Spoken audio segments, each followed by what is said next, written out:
around the fourth round. It was in the fourth round. Teo kind of football checked him. And he, remember when he knocked him down, he kind of pushed him down and then started getting himself in a rhythm, high stepping and doing stuff to turn himself on, and it worked. He was the more resourceful fighter. He's the better athlete, and only special fighters move up to fight dominant champions, especially when they're not champion anymore, because something went wrong, right, for them to lose their title, and move up and beat that guy. And Teofimo's done. He's a special guy. He's able to be his best when he needs to be his best. When the lights are brightest, he is at his best. And it's been this way throughout his career. And even in the one loss to Kambosos, he had a condition that could have killed him. He kept himself off the canvas. He rallies late, scores a knockdown, just loses a close decision. And that's the only reason, they were both 19 fights with 13 knockouts. The only difference is Taylor had survived his close call with Catterall, and the decision didn't go Teo's way, which it shouldn't have, against Kambosos. But he's special, man. Like, if it's Heisman night, or if it's Comey for his first belt, or if it's Lomachenko, or if it's Taylor, that's when he's been at his best. Would you favor him against Gervonta at this point, or probably not? That a 50-50 fight? That's a great fight that's unlikely to happen for promotional issues, but it's a great fight. They're both twitchy, skillful, and power-punching fighters.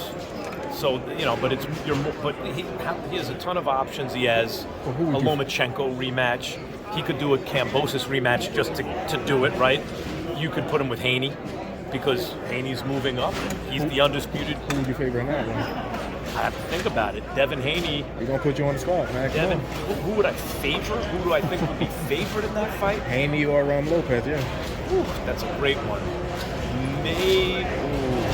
I was about to say Haney, except Lopez has sudden power, and we've seen Haney hurt by shots like that.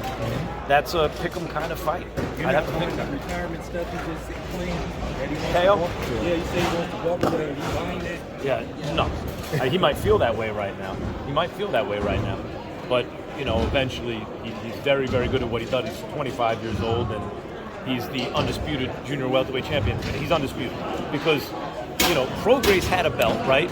They unified it. Him and Josh Taylor unified the belts. Josh Taylor won all the belts, and he's never lost, and he's never left the division, and he didn't retire. So explain how he's not undisputed. He is undisputed. No one has a legitimate claim to dispute his claim as junior welterweight champ. Now, Teo beat him. Now Teo's undisputed. He's undisputed. There's no legitimate dispute to his claim as the kingpin of the division. What did you make of the scorecard? Way too close. 15. The possible range of scores in that fight are 16-12 to 18-10. And unlike Lomachenko and Haney, where you had a ton of swing rounds, there were very few swing rounds here. The rounds were pretty opposite. Was that? He looked flat. He looked unimaginative and slow compared to Teo. And he's not making any excuses. You have to wonder how long, how much did the layoff affect him. But even then, he had a close call against Catterall. So, maybe there are reasons for that. Maybe he's been at the weight too long, and sometimes that can happen to a fighter if he's been at one, a certain weight his entire career at a world-class level. Or maybe he just ran into a faster, better fighter. Looking forward to the next undisputed fight we have July 29th. Crawford finally got it. The best sporting event that can be made. How does Spence deal with Terrence's switch hitting, and vice versa? How does Crawford deal with Spence's pressure? That's what they're there to find out. The tough thing for Crawford is that Spence has a very high work rate, and we've seen Spence win behind the jab and defense on a world-class level.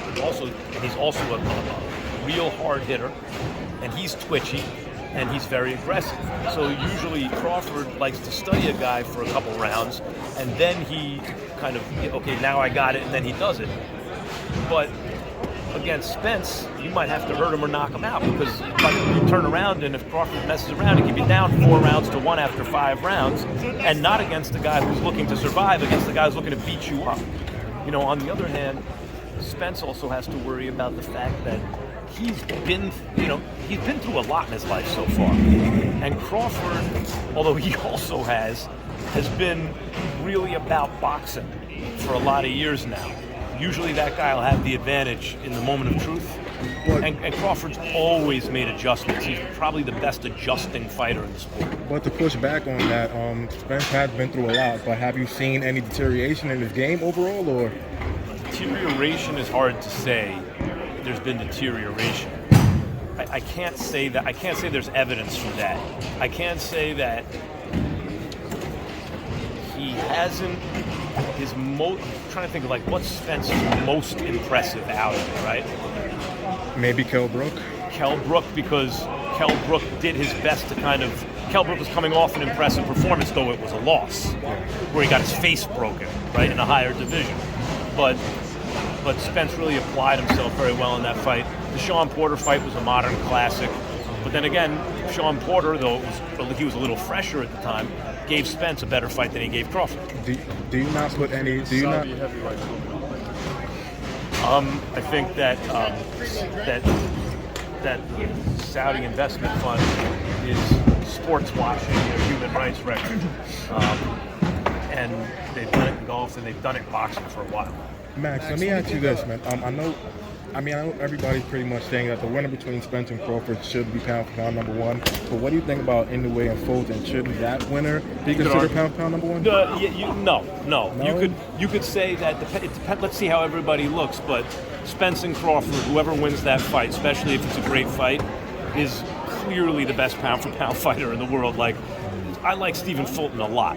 He has not proven yet what Spence and Crawford have proven. He just hasn't been around as long at that level. And he's I like Fulton a lot, very well-rounded fighter. I usually like the twitchier guy there, and that is Inoue. He is the kind of explosive athlete guy. But let's see, if Fulton wins, or even if he loses if he quits himself maybe I'll feel differently. But right now, winner of Spence Crawford is. Matt, in your honest performance of Gervonta Davis and Ryan Garcia and the outcome of what happened overall, Gervonta Davis and Ryan Garcia. Let's leave the rehydration clause and all that stuff alone, because I admire what Ryan Garcia did. What he did was he made that fight. And in fact, I don't think it's a coincidence we see all these fights getting made in boxing now. Because what Garcia showed by example, because he could have milked his following, which is enormous, in easy money fights against guys he could beat forever if he really wanted to do it. It's not who he is. He wants to prove himself.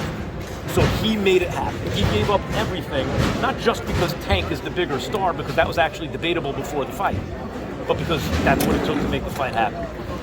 That said, it was clear in that fight that Tank is just a better fighter.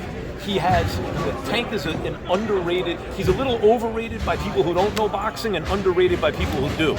Because he's a big star and he's a power puncher and all that, he's got a personality, but he's an excellent, very high IQ fighter. He sets traps, his feet are good, he has a bag, his toolbox is deep, and on top of that he can obviously punch. Thank you, Max. Appreciate you. Thank you, Max. All right.